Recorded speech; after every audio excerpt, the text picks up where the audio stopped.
Tennessee, brought to you by St. Pete Clearwater. There is Leach right at the top of the order.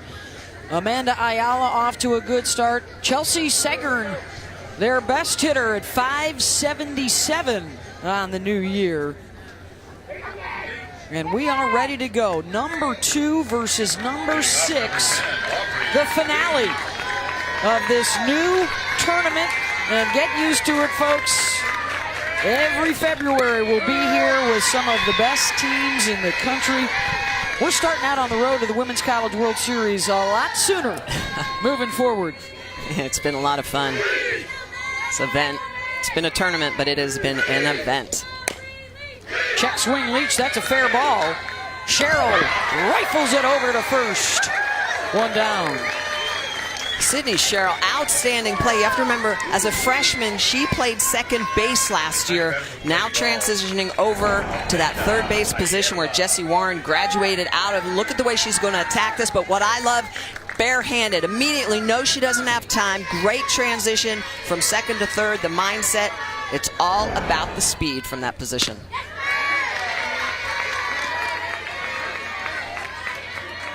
Next up is the left fielder, Amanda Ayala, the sophomore out of Bloomfield, New Jersey. Has a home run in the tournament, a 3-run job against Minnesota. And the scouting report on Megan King in her 5th start of the year. Just so much experience. She's going to be in the mid-60s. It's that heavy drop and that running curve. That's why she keeps the ball in the yard. And most importantly, she controls the game, and that's what great pitchers do. They have the ability to control at-bats and really attack hitters.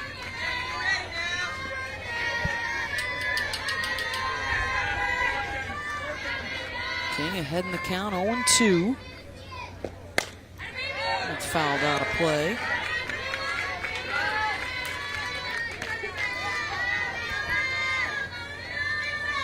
Good numbers for Ayala. They've got quite a few people moving into the lineup, trying to win everyday jobs. Right back to King. Protects herself.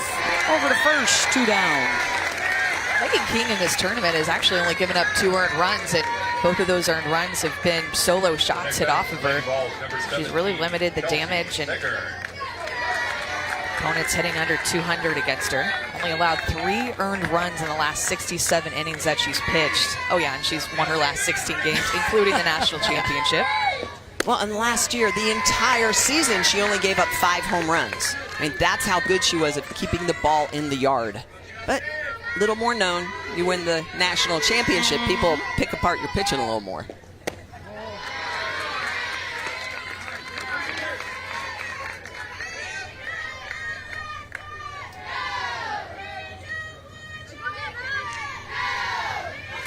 She's already got a win here against LSU, a ranked opponent in the top 10, and going for another one.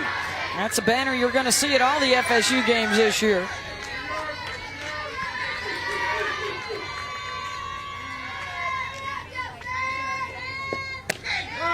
3-0, and she delivers. Chelsea Segern, hot start for her. Hitting .600 here in this tournament, even better. We got some very good competition. It's that curve that she throws so well to left-handed hitters. It's going to run away from them.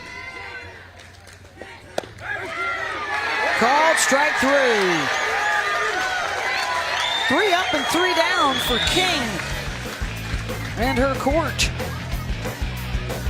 I have a feeling we're going to see this a lot tonight. Curveball, outside corner. That's a looking strikeout for King to start the game.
Well, the Lady Vol Locos are ready. The Florida State fans are ready. They've already won a game here tonight as we get set for the bottom of the first.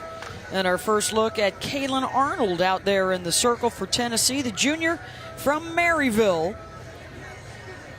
And she will get the call. 3-0 on the year with a 2.14 ERA for a Tennessee team that comes in 8-1. Their lone loss to JMU. And the Florida State starting lineup brought to you by St. Pete Clearwater.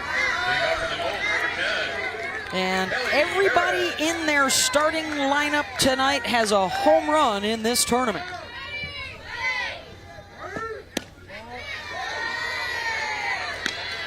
They have bashed 12 in their 5 games. This is Callie Harrod at the top.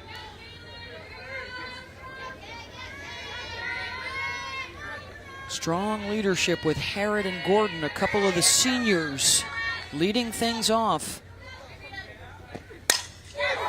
Harrod, towering fly ball, back to the track, to the wall, and the leadoff home run for Callie Harrod. Wow.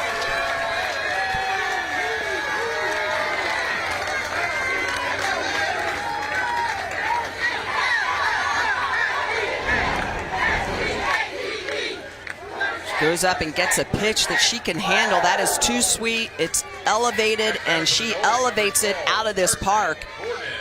So Florida State just staying on fire with that home run power. 13th home run in their 6th game here in Clearwater. And their uncanny ability to jump on you fast in the first inning. They are scoring a ton of runs in the first inning of games. You know, what they've been doing is hitting mistakes, and this is a mistake. It's elevated, it's over the middle of the plate. And they've been punishing mistakes this weekend. It's what's made them so good. Their discipline, making that pitcher make a mistake over the plate. She also had a home run against LSU. She's liking SEC pitching, is Callie Harrod. 4 of them are multiple homers for the starters, have hit multiple home runs in this tournament. A bit of a shockwave for Tennessee.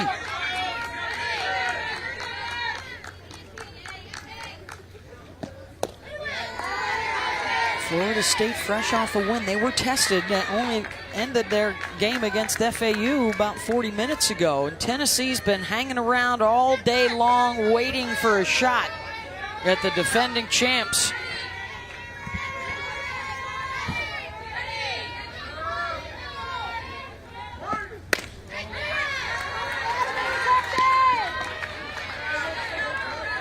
She is sitting deep in the batter's box. It's been an issue for Tennessee's pitching staff, giving up the home run ball. Look at Gordon standing on the chalk. Well, and a lot of that is because Arnold has a very good rise ball when it is moving. Now, obviously, the one that got hit out of the yard didn't have enough up and enough in. But if you're going to hit off a good rise ball pitcher or someone that's trying to elevate the pitch off you, you go back, try and see it longer. Full count to Carson Gordon. And the strikeout for Arnold, 1 down. I've seen a lot of her curveball early in this game. She's just trying to get in a rhythm, trying to throw strikes and find the strike zone early. But she is known for that explosive rise ball. She'll throw in the mid to high 60s, and she'll change speeds in any count. Be looking for that changeup. She'll throw that rise ball on multiple levels, too. That home run is the 8th allowed by Arnold and Maddie Moss. They really have been a 2-man staff the last couple of seasons. Arnold, the junior, Moss, the senior. And this is Sydney Sherrill.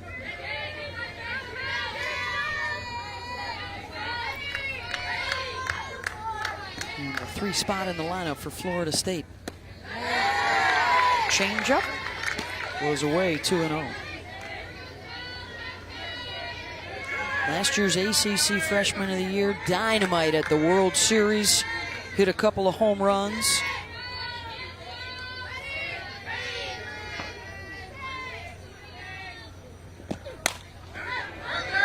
Got fisted there, pops it up, 2 down. Well, I think one of the things that when you look at this explosive offense for Florida State, and Kaylin Arnold, she has the ability to mix speeds. You have to do that because right now Florida State is attacking everything out in front. You could see the contact point of Harrod's home run. It's out in front. You have to delay their hands a little bit. Saw their 24 of their 78 runs now have been scored in the very first inning, including a 5 spot they put up on Minnesota in the first inning last night. And here is the local girl, Tampa native, Lizzie Mason, who grew up playing on these fields, who grew up going to Michelle Smith's camps as a kid. Her dad, Carl Mason, her mom, Sarah Mason. It's a great family. Carl still coaches the Clearwater Bombers, one of the youth teams. Even though his daughters graduated on, he's still giving back to the community. 0-2 from Arnold, and Mason went upstairs to whack it out into left. Side is retired, but Callie Harrod with the lead-off bomb and a 1-0 lead. Callie Harrod taking a rise ball out of the yard. Knowles are on top. Falls picking up the bats. The 4, 5, 6 hitters. Ashley Morgan will step in for Tennessee. It's one of those interesting things. She kind of shared the spotlight, right? Her first 3 years at Florida State. You might even say she was the 1A to an ace on the staff. Last year she wasn't their winningest pitcher, but yet when it came time to shine at the World Series, she was ready to go and ended up winning both games of the Champ Series after she had failed on that stage 2 years prior. And that didn't stop her and didn't sideline her. And she had that experience. She knew what it was like to be there, to get that ball in the circle, and said, I'm not going to be denied. I felt like I was last time. I didn't pitch well. I'm not going to be denied. I think the other thing, too, and Amanda, this is a big part of being successful nowadays, is she was fresh because she did have some help from Hansen. And I think right now Florida State's trying to figure out who's 1B and C behind the 1A king. Her ERA in the World Series was something like .23. She gave up one earned run. Gave up 1 earned run, and they had to battle back in the losers bracket because they lost their first game. Only the 3rd team in history to do that in 37 years at the World Series. There you go, 4-0 with an 0.20 and 30K. Sorry, I gave her an extra 300s there. I said .23, it's .20. Sorry, Megan. Get that right, Amanda. Well, and her ability to keep the ball in the yard, because she primarily throws the curve and the drop down at the knees. It's hard to elevate off her, and that's a perfect setup in the World Series. That's what you want to do. How many last year? 5. 5. She's given up 2 so far, 2. so that's our over-under, 5. Let's see if she can stay at that level. Deep in the hole, Callie Harrod. 1 down. Rivalry week begins Monday on ESPN, Virginia and Virginia Tech. Get ready for the Cavs and the Hokies. The action begins tomorrow night at 7 Eastern. Rivalry Week, presented by Wendy's at 7 Eastern on ESPN. Alliteration is a key to Rivalry Week.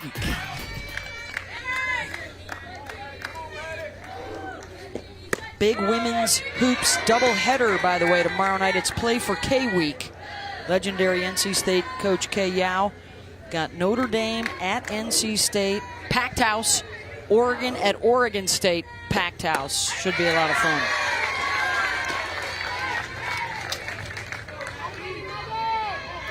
And we have primetime college softball in February. Ooh, yeah.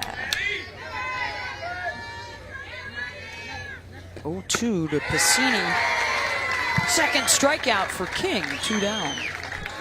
It seemed to me in this tournament that Megan King has moved the ball a little bit more up in the zone than we're used to seeing her. And Michelle talked about how good she is with her curve and a hard drop ball that she can throw. But I've seen her use a rise ball a little bit more, locate her curve ball up and in on the hands. place it at different spots up in the zone.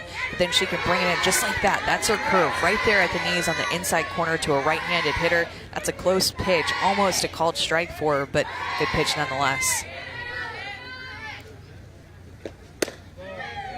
Her ability to locate that pitch. Now that one elevated a little bit, didn't get the call on the lower one, but she is around the zone. There's not many non-competitive pitches that Megan King throws. There's a surname familiar to softball fans, Madison Shipman's younger sister, Allie. And while Maddie patrolled shortstop, Allie's a catcher, and a darn good one out of Valencia, California.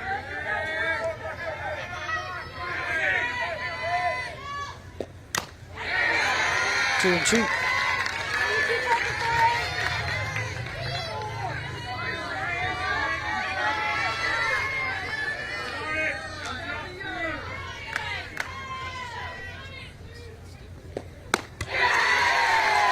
Got her to reach. There's that rise brawl Scarborough was talking about. FSU wants it. Here it goes again.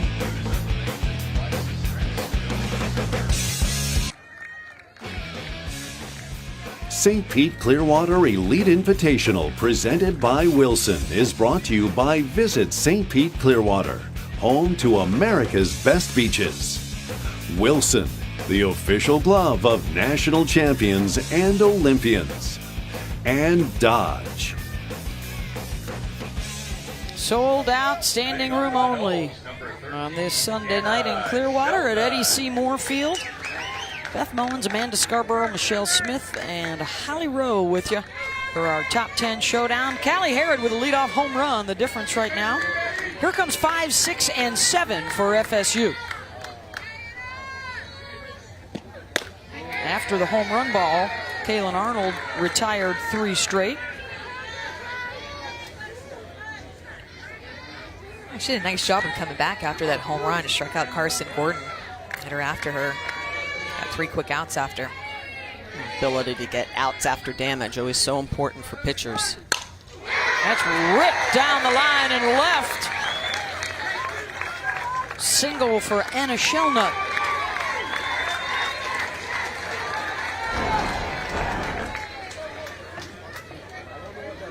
Rise ball up in the zone, and Shellnut, look at the way she just goes up and whacks that. She almost tomahawks it down. That ball was looking like it was leaving the bat on a jet airplane. It was roped. 4th hit of the tournament. Passes the bat to Danny Morgan.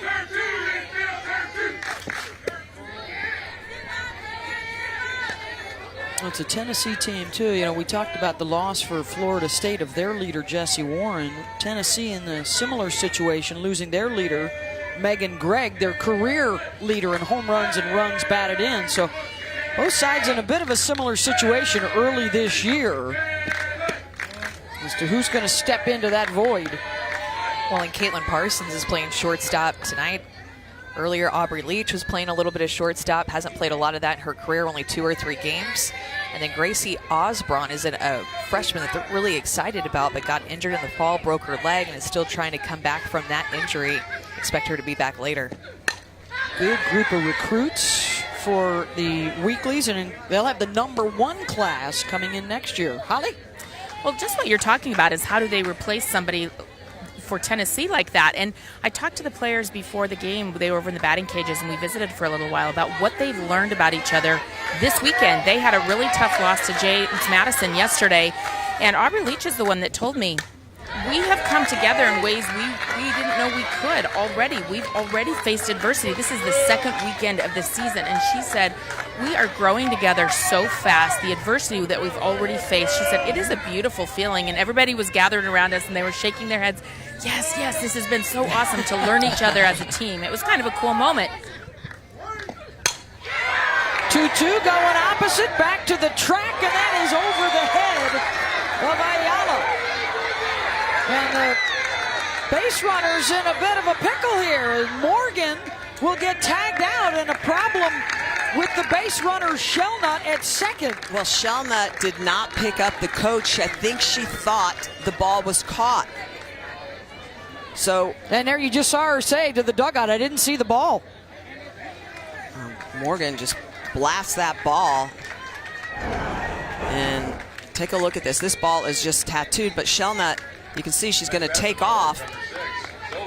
The ball over the head. The throw comes in, and you can see she thinks it's caught, and now she doesn't know what to do. She's got to go back and touch the bag, and by this time, Morgan is right behind her. Base running miscue there for Florida State, 1 down.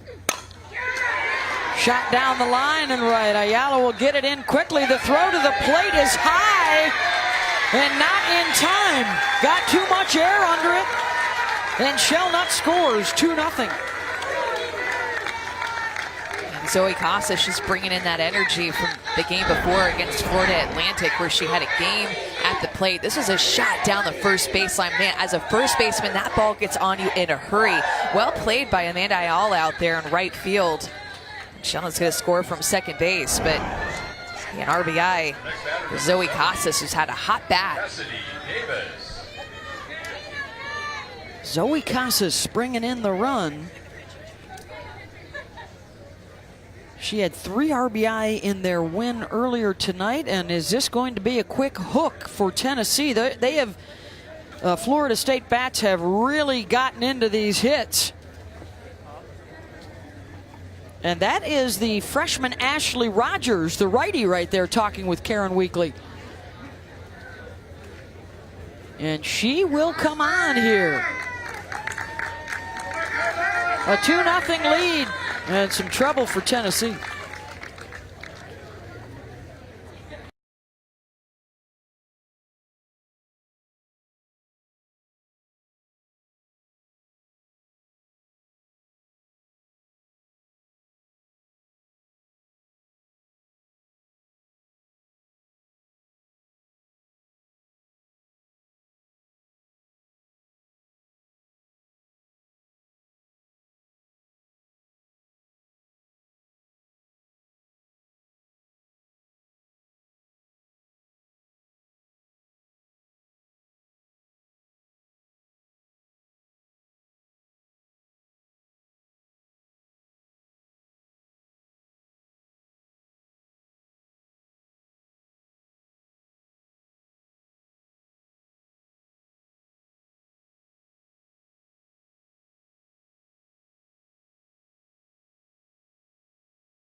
Tennessee's Player of the Year and a 2-time state champion out of Athens, Tennessee, Ashley Rogers, with a 3-0 record already on the season, coming on in relief here of Kaylin Arnold in the second inning. A 2-0 lead and a base runner still out there. Zoe Casas at second for Florida State. On Saturday against Utah, picked up the win in 5 innings of work with 5 strikeouts. As she makes her 3rd appearance of this tournament. And she will see the number 8 hitter, Cassidy Davis.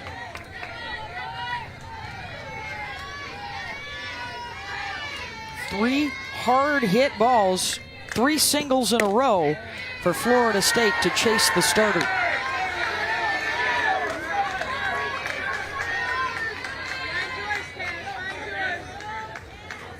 And what a moment here for the freshman in the circle.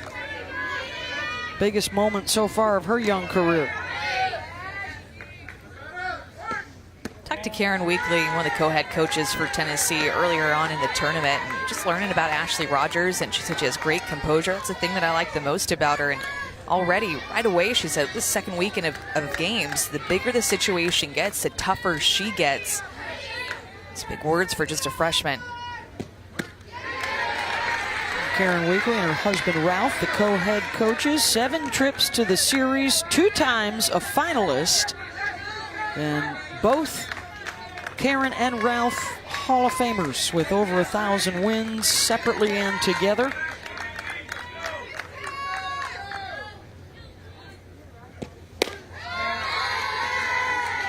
Two and two. They are expecting to be right in the thick of the SEC race. Florida, the preseason favorites, they're off to a hot start. LSU looked pretty good here this weekend. They were also a part of this tournament. LSU, another team that's hitting the ball. All of a sudden, the offense has come alive. Same with Kentucky. Yep. And typically early in the season, the pitchers dominate. But I feel like this year, the bats have just awoken. That's true, yeah. Count is now full. And the strikeout for Rogers. 2 down.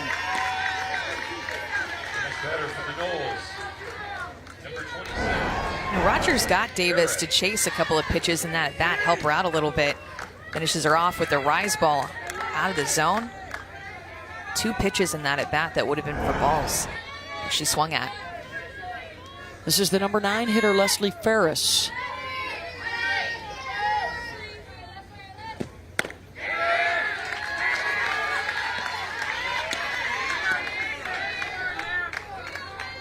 If I'm Ashley Rogers, I'm going right at Leslie Ferris. I'm not even going to mess around. Just like that first pitch, got ahead 0-1, knowing that Callie Harrod, the home run hitter, is on deck. I want to get out of this inning right now.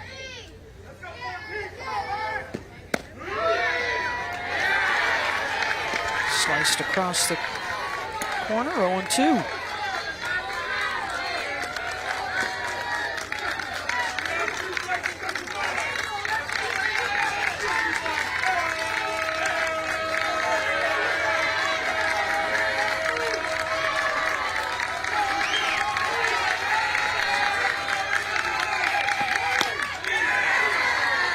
Missed it upstairs, 1-2. It's a nice 0-2 pitch for the freshman. A lot of times it's so easy to think, all right, I'm ahead, I want to get the strikeout, and you lay some big goose egg right over the over the plate, and you wonder why it gets hit. Rogers ends the inning with a couple of Ks. And the threat is over, but Florida State adds another to take the 2-0 lead. A run in the first and another in the second for Florida State, and back to work for the Seminole D as we move to the top of the third. 7, 8, and 9 due up. Megan King has retired the first 6 that she has faced. Lady Vol basketball team a winner earlier today. Let's see if Tennessee can match it. Looking for the upset of the Seminoles, who haven't lost yet this year.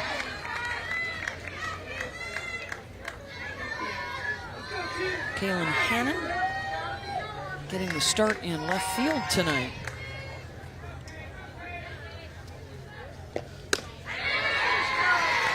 King at 66 miles an hour with some high heat.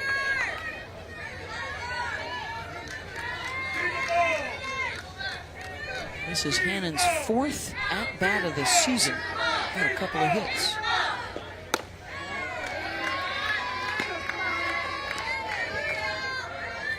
Megan King looks so confident, so poised.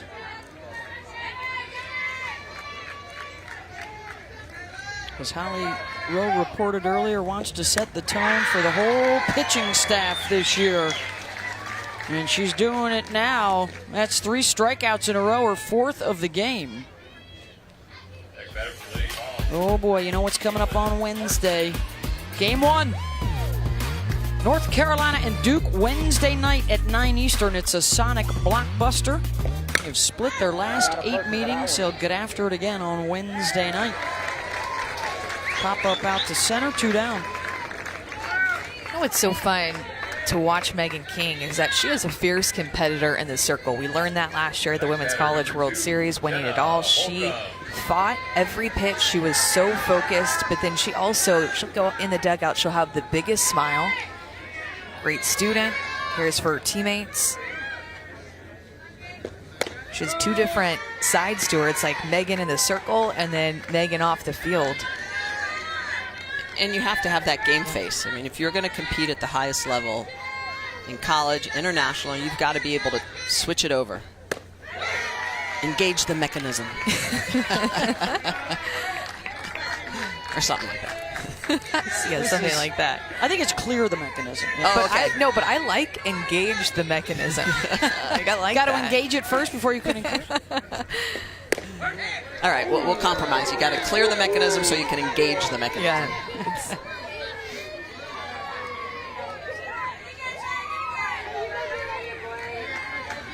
For love of the game, Kevin Costner, clear the mechanism. King ahead in the count.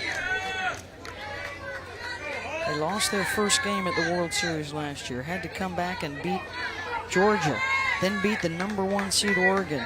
Beat the 3 seed UCLA twice. And then beat the 5 seed Washington twice in the Champ Series. Underdogs throughout, and they didn't care. The number of elimination games that they played at the end of the season successfully was incredible, from the ACC on, and then 6. Excuse me, 6. Gonna give you an eye test in between. There you innings. go. 58 wins last year, an ACC regular season title, and the first ACC national championship.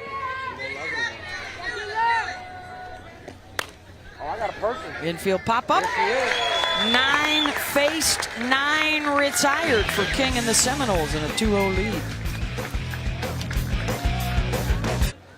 Leading off for the Noles, number 10. 2-0 Florida State with the lead over Tennessee. As Megan King has gone through the batting order once and taken care of business. And now it's back to the top of the lineup for Florida State. Their home run hitter, Callie Harrod, led off the game for Florida State at the bottom of the first, I should say. What a way to get them started, huh? This one off of Kaylin Arnold. Just got over the fence. The wind is blowing out a little bit. I think a little wind aided, but the first run of this game nonetheless. Their 17th home run of the season, 13th of this tournament. Grounded to short, 1 down. Holly? So I spent some time with Karen Weekly in their bullpen session, and this was something she was doing with her young pitchers to get them to be able to perform and hit spots under pressure. You had to hit a certain quadrant 4 straight times or your teammate couldn't get off the bike. And it was so interesting to see Ashley Rogers, Kaylin Arnold really having to put some pressure on each other, like, hey, I'm embarrassed. I want my teammate to get off the bike.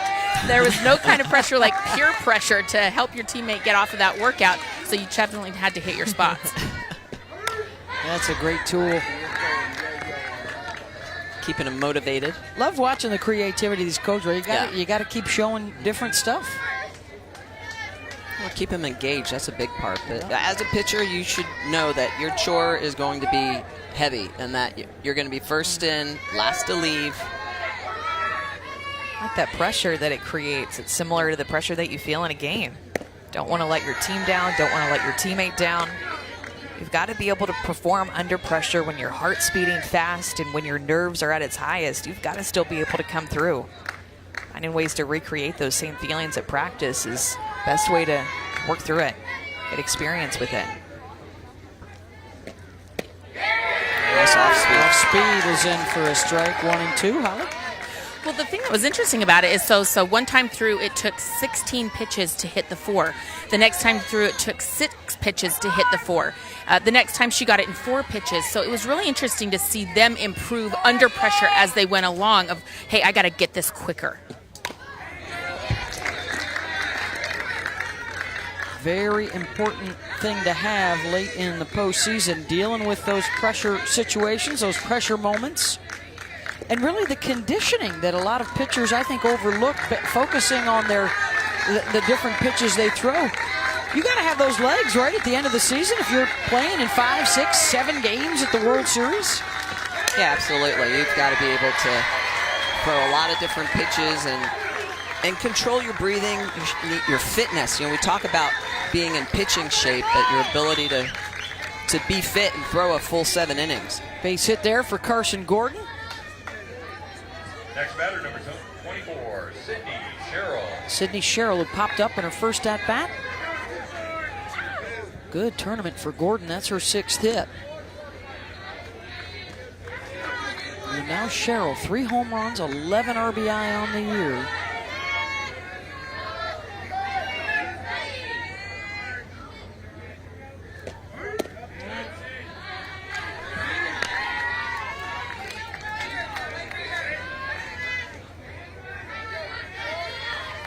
Sophomore out of Moore, Oklahoma. And the Prep State Player of the Year.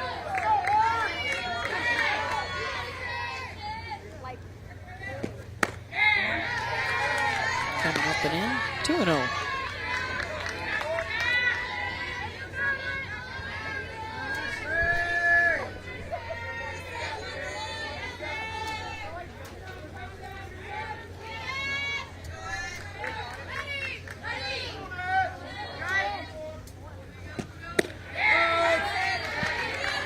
Two and one.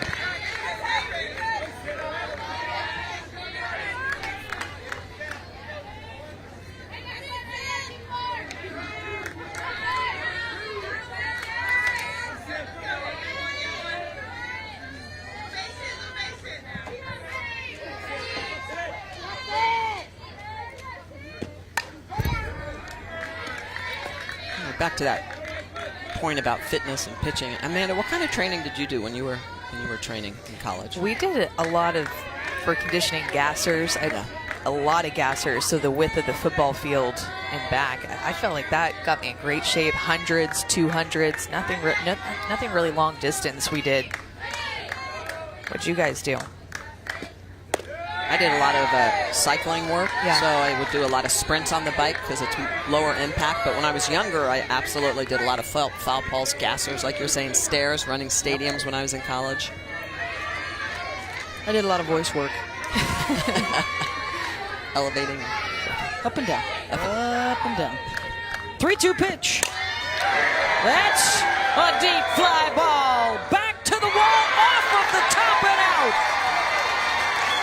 A fortuitous bounce for Sydney Sherrill, and they've doubled the lead.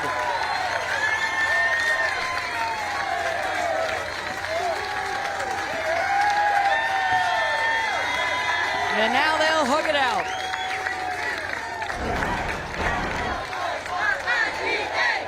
Sydney Sherrill takes a rise ball and just gets underneath of it. The launch angle is just incredible. This ball blasted into the night. Amanda, you mentioned it, wind blowing out, but look at the way it's going to hit the top of the fence. And does it bounce back in? No, it bounces over. And Sydney Sherrill, you can smile about that. She slows down the trot. She probably thought that one was going to be a double. She only hit about 30 last year to lead the nation. Right. Well, Florida State this year, it's amazing. They did so well last year with the long ball, but this year it's even better.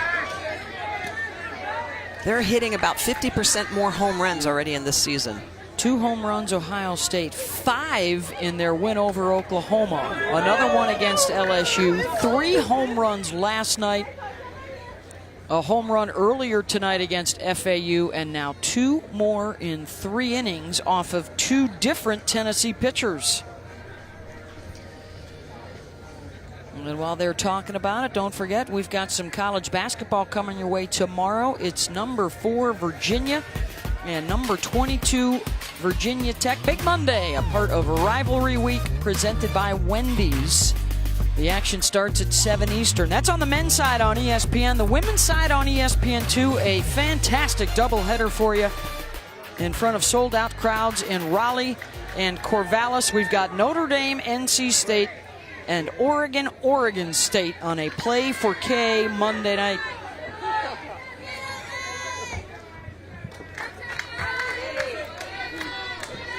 This is Elizabeth Mason. Another power hitter. You look at the Knowles, of their 9 student athletes that have hit home runs, 5 of them have hit 2 home runs.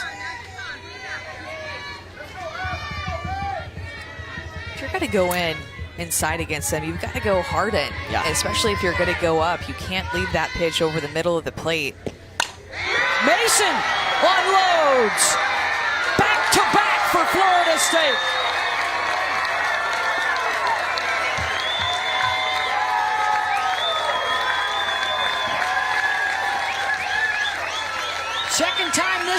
think they've done that.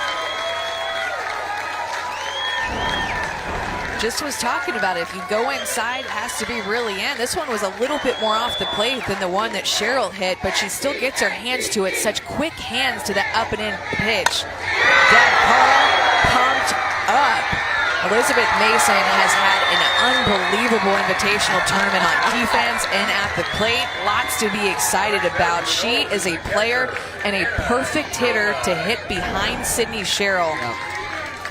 Six of the 9 now with 2 home runs, and that's just in this tournament. It's a remarkable show.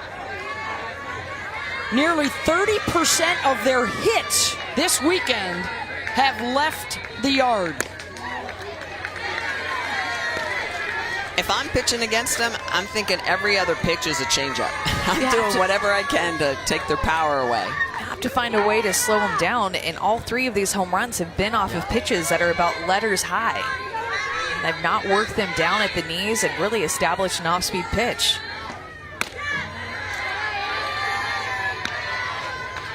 The numbers are quite staggering.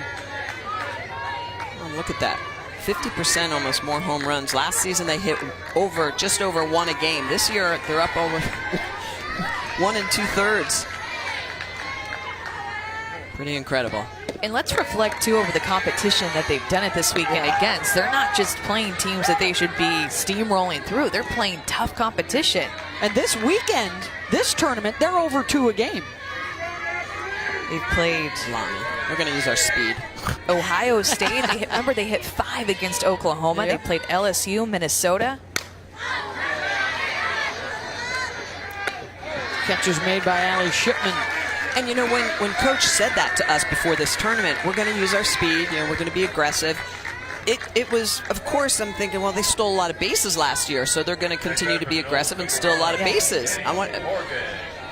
Unbelievable. I have to actually see how many stolen bases they have on the tournament. It's definitely not as many home runs as many. Smitty, that would be 6. There you go. See? I'm here if you need me. You guys just talk amongst yourselves. And they've been so good at hitting the first strike that they see, too. Hitting early in the count. It's when they've had the most success. First home run came on a 1-0 count. Well, it makes sense. What are most pitchers trying to do? They're trying to get ahead early. It's probably one of the best pitches you're going to see. So be aggressive, attack it, go get it.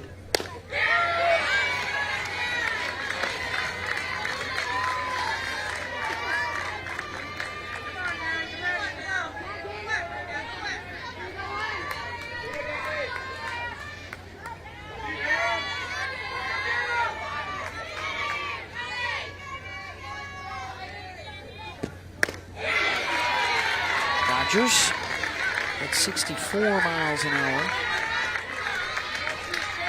She definitely has the best movement on her curveball tonight. She'll throw it backdoor, too. Able to throw it on both sides of the plate.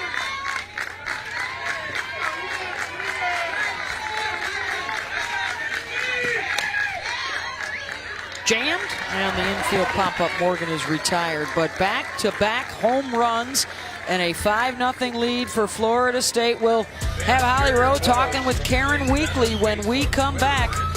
Elizabeth Mason. Her dad Carl's call is much better than mine.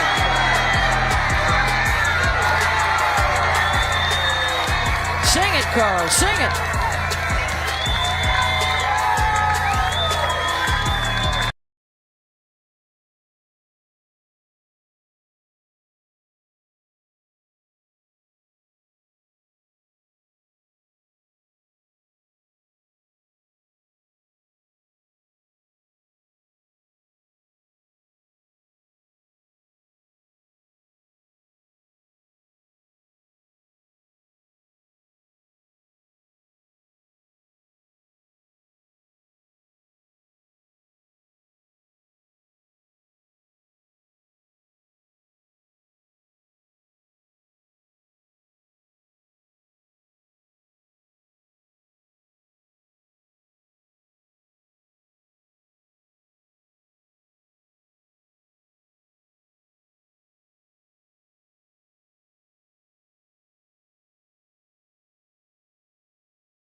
Welcome back to the St. Pete Clearwater Elite Invitational presented by Wilson, here with Tennessee head coach Karen Weekly. And I see you talking with Kaylin Arnold. I see you having conversations with Ashley. What are you talking to your pitchers about right now?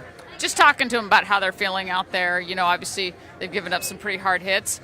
It's early in the season. I love the experience they're getting, what adjustments they need to make from here. I think Kaylin, maybe a little bit of adrenaline, trying to do too much out there because she was throwing a little bit too hard, actually, and her ball wasn't breaking. And in the bullpen, she was getting great break.